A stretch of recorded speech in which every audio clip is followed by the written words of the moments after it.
Have you ever wondered what inspired the terrifying characters in some of the most iconic horror films? What kind of mind could create lampshades from human skin or bowls from skulls?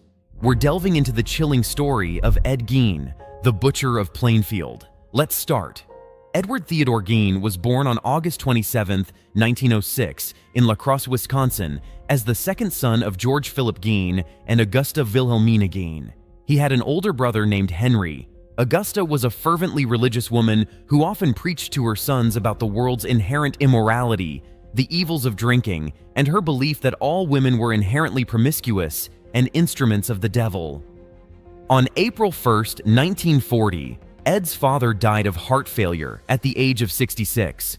To help cover living expenses, Ed and Henry began doing odd jobs around town. Known for their reliability and honesty, the brothers were well regarded by the community.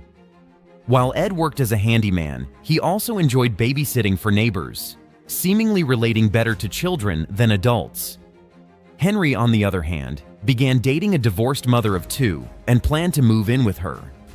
On May 16, 1944, while Ed was burning marsh vegetation on their property, the fire got out of control, attracting the local fire department's attention. After the fire was extinguished, Ed reported his brother missing.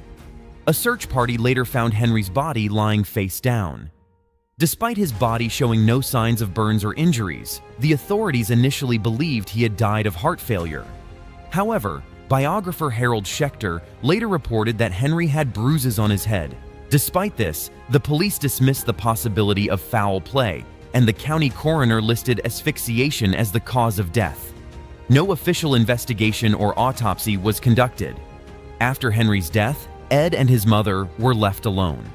Shortly after, Augusta suffered a paralyzing stroke, and Ed devoted himself to caring for her. Augusta died on December 29, 1945, at the age of 67, leaving Ed devastated.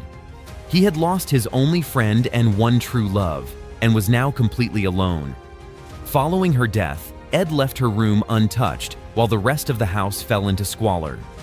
Around this time, Ed Gein developed a fascination with pulp magazines and adventure stories, particularly those involving cannibals or Nazi atrocities. He was especially intrigued by stories about Ilse Koch, who notoriously selected tattooed prisoners for death to create lampshades and other items from their skin. Starting in 1951, Gein began receiving a farm subsidy from the federal government. He occasionally worked with local municipal road crews and crop threshing crews in the Plainfield area. Between 1946 and 1956, he also sold an 80-acre parcel of land that had belonged to Henry. On the morning of November 16, 1957, 58-year-old Bernice Worden, the owner of a hardware store in Plainfield, disappeared. Witnesses reported seeing the store's truck driving away from the rear of the building around 9:30 a.m. The store had few customers that day, likely due to deer hunting season. Later that afternoon, Bernice's son, Deputy Sheriff Frank Worden, entered the store to find the cash register open and bloodstains on the floor.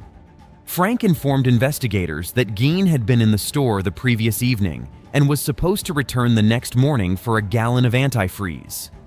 A sales slip for the antifreeze was the last receipt written by Bernice Worden on the morning of her disappearance. That evening, Gein was arrested at a grocery store in West Plainfield, and the Waushara County Sheriff's Department searched his farm. A deputy discovered Bernice Worden's decapitated body in a shed on Gein's property, hung upside down by her legs with a crossbar at her ankles and ropes at her wrists. Her torso had been dressed out like a deer. She had been shot with a .22 caliber rifle, and the mutilations were made post-mortem. The search of Gein's house revealed even more horrifying discoveries: her head in a sack, her heart hanging in a plastic bag, organs in jars, skulls used as soup bowls, and a belt made from human nipples.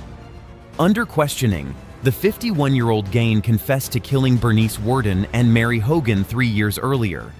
He admitted to shooting both women, who bore a resemblance to his late mother. Additionally, Gein confessed to exhuming numerous corpses to collect body parts, practice necrophilia, and fashion masks and suits from human skin to wear around his home. Despite the overwhelming evidence, Authorities were unable to conclusively link him to other recent murders and disappearances. In March 1958, the Stevens Point Journal reported that Ed Gein's farmhouse had burned down amid rumors that the site might be turned into a museum. Initial speculation suggested that the fire was set intentionally, but the official cause was never determined. Following Gein's arrest, his lawyer, William Belter, entered a plea of not guilty because of insanity. In January 1958, Gein was found unfit to stand trial after being diagnosed with schizophrenia. He was committed to Central State Hospital in Waupun, Wisconsin, where he worked variously as a mason, carpenter's assistant, and medical center aide. In early 1968, Gein was determined fit to stand trial. That November, he was found guilty of Bernice Worden's murder. However, he was also found insane at the time of the murder and was recommitted to Central State Hospital. Apart from his attempt to petition for release in 1974, which was rejected, Gein remained largely out of the public eye during his institutionalization. In the late 1970s, with his health failing, Gein was transferred to the Mendota Mental Health Institute in Madison, Wisconsin. He died of complications from lung cancer and respiratory illnesses on July 26, 1984, at the age of 77. Gein was buried in a county cemetery near Plainfield, and his grave became a tourist attraction. Some visitors even chipped off pieces of his gravestone as souvenirs. In June 2000, the entire gravestone was stolen. The New York Post reported that Waushara County Police initially suspected occult groups. The tombstone was found a year later and placed in storage. Gein's gravesite is now unmarked. Thank you for joining us as we delved into the horrifying tale of Ed Gein, the Butcher of Plainfield. If you found this video insightful, please give it a thumbs up and subscribe to our channel for more deep dives into true crime stories.